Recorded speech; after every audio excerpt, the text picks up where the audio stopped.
Hi, real talk tayo. Sa 222 followers na meron ang tahanan ko, isang kapitbahay lang ang nagla-likes, share ng aking mga videos. Yan ang katotohanan. Pero, meron akong more than 1,800 na mga kaibigan, neighbors and kaibigan. Pero, asan sila?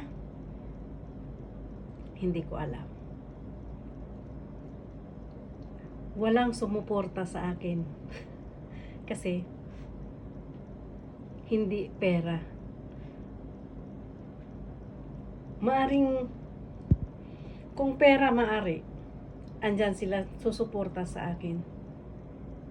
Kayo din ba? Nangyari din ba? Sa lahat ng mga content creator ba, ganyan din ang nangyari? Ayan, i-real talk tayo. Walang samaan ng loob dyan, di ba? Maaring, pag may pera na ako, siguradong hindi nila ako iiwanan. Ila-likes nila at ila-likes ang mga videos ko sa gusto nila. Pero thank you. Andyan kayo lahat sa akin, nagsusuporta.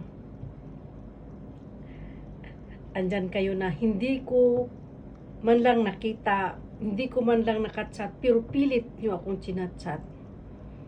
Diba? Hindi ko naman kayo ka-close, pero feeling close kayo sa akin. Yan yung mga taong nagmamahal unconditionally. Yung mga ganyang tao dapat pahalagahan. Kagaya ng aking mga follower na talagang andyan sila sa akin. One day, hindi naman ako magbanggit. Meron naman ng time para sa inyo. So, sa lahat ng mga followers ko at saka magpa-follow pa sa akin, we are already 220 followers nang dahil sa suporta ninyo. Of course, sa sipag ko rin, lumaki yung bahay ko ng ganan. Sana, kayo din, sipagan nyo pa. Kasi alam ko, kulang pa yung sipag ko. Almost dalawa yung trabaho ko na talagang hindi ko pinababayaan ang sabi nila, kasi hindi ako nawawala ng pag-asa na sabi, may kasabihan na lagi kong pinaniniwalaan na pag may tiyaga, may nilaga. Yun talaga yun. Kasi dati kasi, tumigil na kayo ganyan, tigilan mo na yan ganyan, wala kang maano ganyan. Hindi. Kasi nagtiyaga ako. Pag may narinig akong bad, sinisipagan ko pa ng gusto para makamit ko ang aking makamit. Ngayon, narating ko na.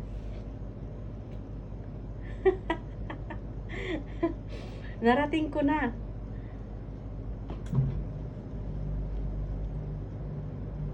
Hindi lang yan, kailangan ko pagsipagan. Let's go! Count me in! Hi, hello! Let's go!